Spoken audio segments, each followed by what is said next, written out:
Guess what, parents and teachers? There is an art form to helping any child track and manage their schoolwork. In this video, I'm going to show you the 3-step process that we use to coach elementary to high school students with tracking and managing their schoolwork so that they feel less overwhelmed and feel more in control with their academics. When I was a high school teacher, I saw that many of my students got in the habit of checking their assignments for the next day.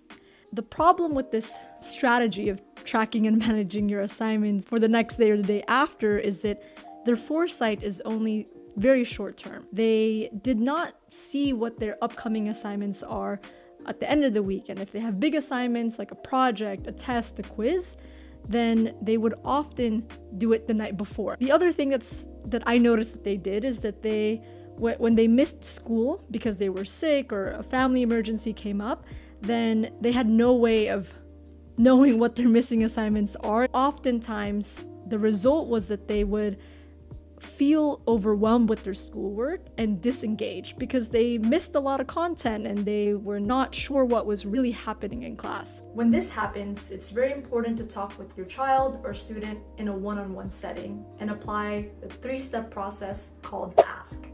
A stands for ask them about their progress, judgment-free. S stands for share your suggestions tailored to their strengths. And K stands for keep track of their progress. By applying this ask method with them, they will be able to learn how to better manage their work and develop skills to become more independent. Step number 1, ask about their process, judgment-free.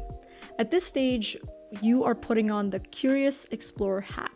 What that means is that you are actively listening to all the questions that you ask them so that you better learn what's working and not working well for them. You can say something like, hey, I noticed that you've been feeling overwhelmed with school lately, or school's been feeling really challenging for you. I really want to know what's working and not working well for you. And after that, maybe I can share some suggestions that can help you out. Is that okay with you? By asking them, is that okay with you? Already prompts them that they have a say in the conversation. And if it's a good time, most of the time these students will say yes. And if it's not, you can ask for a different time to have that conversation. Once you have that buy-in, you can ask these follow-up questions. When you have a big assignment like a test, a project, or a quiz, how do you break it down? When's the time that you felt really prepared for a test? What did you do to help you out? What have you tried to track and manage your work? What's working and not working with that system? And for your next big assignment this week or next week, what are you doing to prepare yourself for that? Once you've asked these questions and you've taken some notes, then you can ask them the last question, which is, thanks for telling me what you just shared. Is it okay if I share some suggestions that can help you? If they say yes, great. And if not, ask them again when a better time to reconnect to share those suggestions. The goal of asking these questions is so that you can meet them where they're at, and by asking them for buy-in at the end, then you're giving them choice to actively participate in your suggestions. After that, we can do step number 2.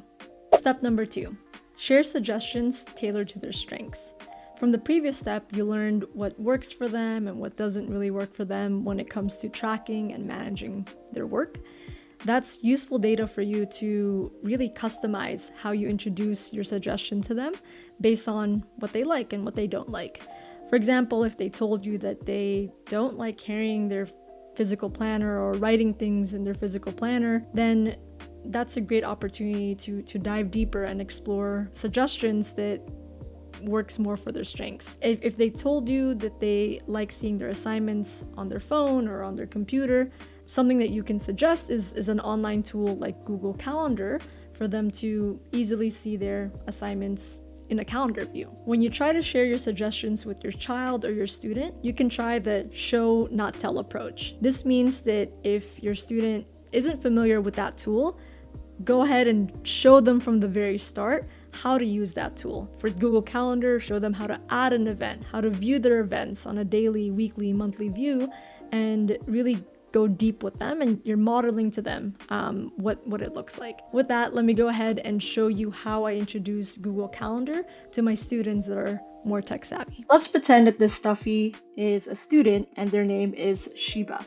So the first thing that I would do is give Sheba an agenda and then go through that agenda step by step. Here's how it would look like. All right, Sheba, I'm gonna go ahead and show you how you can use Google Calendar to track and manage your work at school. So at the end of the day, you feel more organized and you can plan better. I'm going to show you how you can create an event and how you can also customize that. And afterwards, you will go ahead and give it a try on your own. Does that work with you? Sheba says yes. So here's how that would look like. For example, to get started with Google Calendar, you will need to create an event. To create an event, you will need to do it in two ways, either by clicking the create button on the top left or clicking and dragging in these tiles in your calendar view. So I know that Sheba, you go to school from 8 to 3 p.m.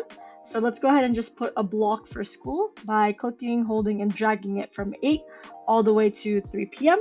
And let's name this event school. And I see here that it starts from 8 and I did not get to put 3 p.m. So I'll just go ahead and change that to 3 p.m. And I also know that this is an event that can repeat because you go to school not just on Mondays, but Mondays to Fridays. So you want to go ahead and click this does not repeat, click every weekday, and click save. It may be useful to customize it with different colors.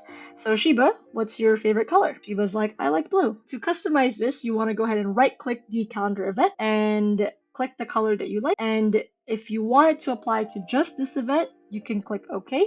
But if you want this color to apply to all the other events, you want to either do this and following events or all events. For now, let's just do the middle option and click OK. All right, Sheba, we just created your very first set of events in your Google Calendar. What is another event that you would like to add? Oh, so you have sports practice on Mondays, Wednesdays, and Fridays? How about you give it a try, Sheba, and add that in your own Google Calendar? After asking that question, that's when I let Sheba try and create their own events. By doing so, this gives Sheba more accountability with using the tool and ideally helping it more stick for them now that they have direct experience with trying it out. After you apply the show not tell approach, then you can ask reflection questions or recap questions like, what did you like from what I showed you? What did you not like? Is this something that you do want to try? If that's the case, what is a small step that you can try with this tool? By asking them that last question, you are giving them the accountability to do something about that information. And it also gives you something to check in with them about, which leads us to step number 3. Step number 3, keep track of their progress. This step looks very different depending on your relationship with the child. If you're their parent, you know the older your child becomes, the more that they want independence, and the less they want the feeling of their parents breathing down their neck. When it's a good time for both of you to check in, you can ask them general questions like, how did it go with trying out Google Calendar? What's working for you? What's not working for you? Is there anything that you feel stuck with using this tool? Is it okay if you show me what you've tried? I really would love to see it. By asking them to show, not tell their process and what they've tried, it can give you really valuable insights on what's working and not working for them. Teachers, depending on your relationship with the student, you may want to have that conversation before your class starts or after your class in a more one-on-one setting. And you can ask similar questions like, how's it going with trying that tool? What's working, what's not working? Is it helping you out? Can you show me what you've tried? Once you've checked in with them, it may be useful to have a visual reminder of their progress. You may want to co-create a chart like this, where it shows you the different days of the week, and they check it off or they star it whenever they try that tool. And then you can use that data to help you see which days they're trying it, which days they're not. And lastly, you can also agree on a consistent schedule on when you have these check-ins, whether it's weekly, bi-weekly, and you can start to have less of it once you know that your child or student is building a habit with trying out that tool. Throughout it all, remember to celebrate their progress along the way. Building habits is very difficult for kids, teenagers, adults. And if students are reminded of their progress, and if they are also reminded of things that are working well for them, then those habits may just stick faster than you think. So, to recap, you can use the ask method to help any child or student to better manage their school responsibilities. A is to ask about their progress judgment-free. S is to share suggestions tailored to their strengths. K is to keep track of their progress. In the comments below, let me know how your child or student is currently tracking and managing their assignments, what's working for them, what's not working for them, and if you do try the ask method, let me know how that goes. Thanks so much for watching.